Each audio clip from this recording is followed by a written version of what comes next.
যুক্ত হচ্ছেন রাজীব সেলিম। রাজীব, জানাবেন যে টিকা প্রত্যাশীদের কোনো প্রকার দুর্ভোগ পোহাতে হচ্ছে কিনা?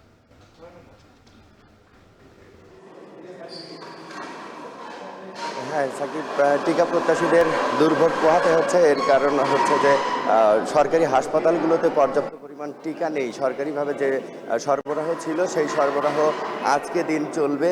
গেল বৃহস্পতিবার আমি এখন মোহাম্মদ আলী হাসপাতালে দাঁড়িয়ে রয়েছি। এই হাসপাতালে গেল বৃহস্পতিবার মজুদ ছিল 200টি টিকা, যার মধ্যে 113টি বৃহস্পতিবার দেওয়া হয়েছে এবং 45টি দেওয়া হয়েছে শনিবার। এখন আজকে রয়েছে 42টি টিকা, যে টিকা এখানে টিকা দেওয়া হয় 9টা থেকে 2টা পর্যন্ত।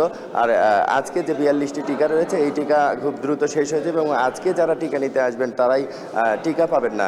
সৌদি সরকারের নির্দেশনা অনুযায়ী আগামী 10 ফেব্রুয়ারি যারা সৌদি আরব ভ্রমণ করবেন এবং ওমরা বা হজের জন্য যেতে চাচ্ছেন তাদের এই মস্তিষ্ক পর্দার প্রদাহজনিত যে রোগ মেনিনজাইটিস, এই টিকা নিতে হবে। এবং গেল বছর যারা নিয়েছেন, হজযাত্রী যারা নিয়েছেন, তাদের এই বছর নিতে হচ্ছে না।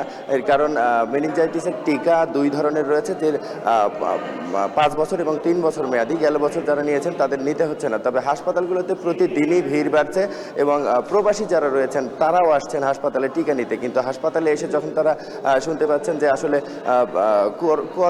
কর্মী ভিসায় যারা সৌদি আরবে যেতে চাচ্ছেন তাদের আসলে টিকার প্রয়োজন নেই, তখন তারা ঘুরে যাচ্ছেন। যে কারণে হাসপাতালগুলোতে যে পরিমাণ ভিড় হচ্ছে আসলে তাদের ততটা টিকার প্রয়োজন নেই।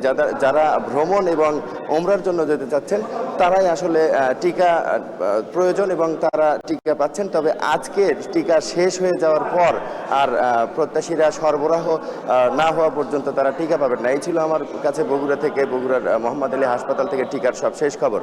সাকিব, সৌদি যেতে লাগবে টিকা, সে খবর জানাচ্ছিলেন সহকর্মী রাজীব সেলিম। আরএফএল গিজারে আছে ওয়ার্ল্ড ফ্লোর